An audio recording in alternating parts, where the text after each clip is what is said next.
Hi friends, இது நம்ம toppers IAS academy Velachery. இன்றைக்கி இந்த வீடியோவில் என்ன டீட்டெயில்ஸ் பார்க்க போகிறோம் அப்படின்னு பார்த்தீங்கன்னா, மே மாதம் நமக்கு கால்ஃபர் ஆகக்கூடிய குரூப் 2A சிலபஸ் தான் பார்க்க போகிறோம். இப்போ சிலபஸ்லையும் பர்டிகுலராக என்ன பார்க்க போகிறோம் அப்படின்னு பார்த்தீங்கன்னா, ஹிஸ்ட்ரி மட்டும். ஏன்னா ஹிஸ்ட்ரி 15 கொஸ்டின் கவர் ஆகும். அதனால் ஹிஸ்ட்ரி மட்டும் என்னென்ன டாபிக் படிக்கணும், 6th to 12th வரைக்கும் என்னென்ன டாபிக் படிக்கணுங்கிறத தெளிவாக பார்க்க போகிறோம். உங்களுக்கே தெரியும், 200 கொஸ்டினில் 100 கொஸ்டின் லாங்குவேஜு, அதுக்கப்புறம் 25 கொஸ்டின் மேக்ஸு, பேலன்ஸ் 75 கொஸ்டின் இருக்குதுல 25 question 20 to 25 question current affairs, balance 50 question இருக்கும்.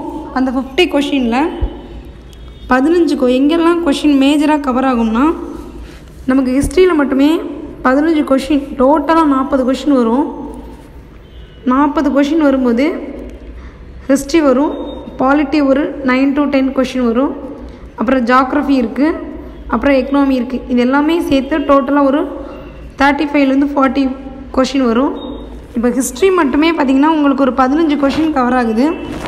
அப்போது நம்ம மேக்ஸு, கரண்ட் அஃபேர்ஸ், லாங்குவேஜ் இந்த 3க்கு அடுத்து எது ஃபஸ்ட்டு ப்ரிஃபரன்ஸ் கொடுக்கணும்னா ஹிஸ்ட்ரி, அதுக்கப்புறம் பாலிட்டி. ஏன்னா இதுதான் நம்பர் ஆஃப் கொஷின் அதிகமாக வரும். இது எல்லாமே தெளிவாக பண்ணிட்டோம் அப்படின்னாலே நமக்கு ஈஸியாக சர்வீஸ் வாங்க முடியும். ஓகேவா?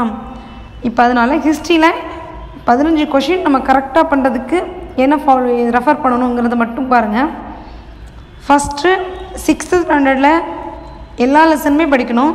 ஏன்னா அது முக்கியமாக பார்த்திங்கன்னா எல்லாமே பேசிக்காக தான் இருக்கும்.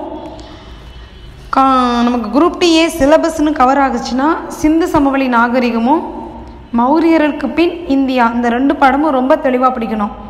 மீதி எல்லா படமும் ஒரு டைம் நல்லாவே படிச்சுக்கோங்க. ஏன்னா பேசிக் இது தெரிஞ்சால் தான் நம்ம 11th 12th படிக்க ஈஸியாக இருக்கும்.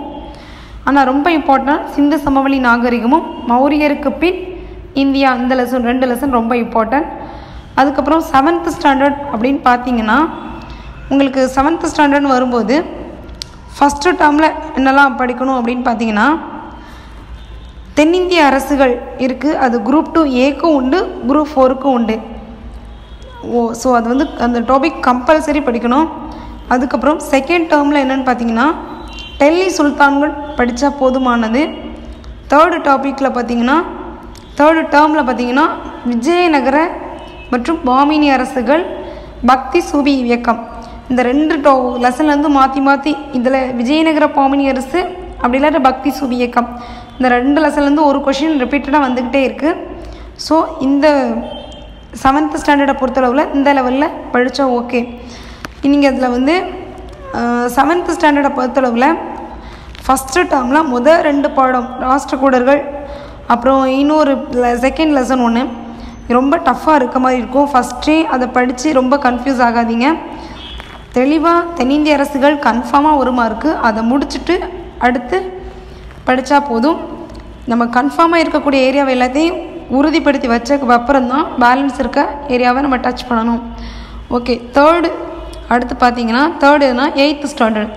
8th ஸ்டாண்டர்டை பொறுத்தளவில் ஃபஸ்ட்டு டேர்மை பொறுத்தளவில் ஃபஸ்ட்டு 2 பாடம் எதுக்குன்னா குரூப் 2A மட்டும்தான், குரூப் 4க்கு மட்டும்தான் வரும். 3-4 லெசன் 3-4 குரூப் 2A சிலபஸ், அது கண்டிப்பாக படிக்கணும். அப்போ நம்ம வரக்கூடிய குரூப் 2Aக்கு 1-2 ரீட் பண்ணாலும் 3-4 கம்பல்சரியாக தரோவாக படிச்சிருக்கணும். அதுலேருந்து தான் கொஷின் ஏரியா. அதுக்கப்புறம் செகண்ட் டேர்மை பொறுத்தளவில் என்னென்னு பார்த்தீங்கன்னா, ஃபஸ்ட்டு, செகண்டு, தேர்டு இந்த 3 லெசனுமே ரொம்ப இம்பார்ட்டன்ட். அது குரூப் 2A சிலபஸ். தேர்டு டேர்மை பொறுத்தளவில் அதில் இருக்கக்கூடிய 3 பாடமே குரூப் 2A சிலபஸ் தான். ஓகேவா? உங்களுக்கு 9th ஸ்டாண்டர்ட் வரும்போது மொத்தமே ஹிஸ்ட்ரியை பொறுத்தளவில் 2 பாடம் மட்டும் படித்தா போதுமானது. எதெல்லாம்னு பார்த்தீங்கன்னா, ஃபஸ்ட்டு டேர்மில் இருக்கக்கூடிய 2வது பாடம் கிமு 6ஆம் நூற்றாண்டின் விழிப்புணர்வு இயக்கங்கள் ஒரு பாடம் இருக்கும். செகண்ட் டேர்ம் ஃபுல்லாக படிக்க தேவையே இல்லை. தேர்டு டேர்மில் லாஸ்ட் பாடம் 3வது பாடம் பண்டைய தமிழ்நாட்டின் மரபுகள்னு வரும். அந்த பாடம் ரொம்ப இம்பார்ட்டன்ட். அதில் கொஸ்டின் இல்லாமல் எந்த கொஸ்டினுமே இருக்காது. ஸோ 9th ஸ்டாண்டர்டை பொறுத்தளவில் ஹிஸ்ட்ரிக்கு நமக்கு 2 லெசன் தான், அது மட்டும் படித்தா போதுமானது. 10th ஸ்டாண்டர்ட்னு வரும்போது உங்களுக்கு வந்து ஸ்டார்டிங்கில் 1லேருந்து 6 வரைக்கும் உள்ள லெசன் நீங்கள் படிக்கவே வேண்டாம். மொத்தமே 14 லெசன் தான் இருக்கும்.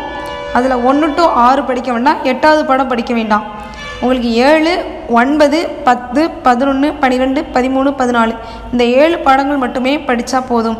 இது மட்டும்தான் நம்ம சிலபஸில் இருக்குது, வேறு எதுவுமே நம்ம சிலபஸில் இல்லை. அதுக்கப்புறம் பார்த்திங்கன்னா 11th ஸ்டாண்டர்டு எல்லாமே படிக்கணும். எல்லாம் ஏன்னா நம்ம 6th to 10th வரைக்கும் உள்ள புக்கில் என்ன படித்தோமோ அதை தான் ஓவராலாக கொடுத்துருப்பாங்க. அடிஷ்னலாக ஒரு சில தகவல்கள் நமக்கு சொல்லியிருப்பாங்க. அதனால் 11th கண்டிப்பாக எல்லா லெசனையும் ரீட் பண்ணணும். முக்கியமாக பார்த்திங்கன்னா அதில் தென்னிந்திய அரசுகள்னு சொல்லி ஒரு 5 லெசன் இருக்கும். அது ரொம்பவே இம்பார்ட்டன்ட் கொடுத்து படிங்க. அதில் வந்து என்ன கேள்வி கேட்டாலும் ஆன்சர் பண்ணுற அளவுக்கு படிங்க. அங்கே 11th தென்னிந்திய அரசுகள் படிக்கும்போது ஆல்ரெடி நம்ம 7th ஸ்டாண்டர்டில் படித்த தென்னிந்திய அரசுகளையும் சேர்த்து வச்சு கம்பேர் பண்ணி படிங்க. அதுதான் உங்களுக்கு படிக்கிறதுக்கு கொஞ்சம் ஈஸியாக இருக்கும். அடுத்து பார்த்தீங்க அப்படின்னா உங்களுக்கு 12th ஸ்டாண்டர்டில் எப்படி படிக்கணும், எல்லாமே படிக்கணும் தான். ஆனால் எப்படின்னா 11 to பாடம் நம்பர் வந்து 11லேருந்து 20 வரைக்கும் இருக்க பாடம் தான் படிக்கணும். ஏன்னா அங்கே தான் இந்திய தேசியம் இருக்குது. அதுக்கப்புறம் எப்படி படிக்கணும்னா 9, 10, 11 to 20 ஃபஸ்ட்டு படிக்கணும். அடுத்து படிக்கும்போது 9, 10 படிக்கணும். அந்த 2 முடித்ததுக்கு அப்புறம் தான் எங்கே போகணும், 1 to 8 வரைக்கும் உள்ள லெசன் போகணும். இப்படி படித்தா மட்டும்தான் நம்மளால் ஃபுல்லாக நம்ம படிக்கிறது அண்டர்ஸ்டாண்ட் ஆகவும் செய்யும், நமக்கு புரியவும் செய்யும், ஈஸியாக நமக்கு வந்து ஆன்சர் பண்ணவும் ஈஸியாக இருக்கும். இது எல்லாமே மேஜர் ஆஃப் கொஸ்டின் ஏரியா. இந்த நான் சொன்ன ஆர்டரில் மட்டும் நீங்கள் படிச்சிங்கன்னா நமக்கு ஈஸியாக ஹிஸ்ட்ரியில் வரக்கூடிய 15 கொஷினும் கரெக்டாக ஆன்சர் பண்ண முடியும். இதுக்கப்புறம் என்னென்னா பாலிட்டி வந்து 8 to 9 கொஷின் வரும். அது என்னென்ன படிக்கலாங்கிறது நம்ம நெக்ஸ்ட் வீடியோவில் பார்க்கலாம். ஓகே ஃப்ரெண்ட்ஸ், இந்த வீடியோ உங்களுக்கு பிடிச்சிருக்கும்னு நினைக்கிறேன். இந்த வீடியோ பிடிச்சிருந்தா லைக் பண்ணுங்கள், ஷேர் பண்ணுங்கள், கமெண்ட் பண்ணுங்கள், நம்ம சேனலை சப்ஸ்கிரைப் பண்ணுங்கள். இது நம்ம toppers IAS academy Velachery. Thank you.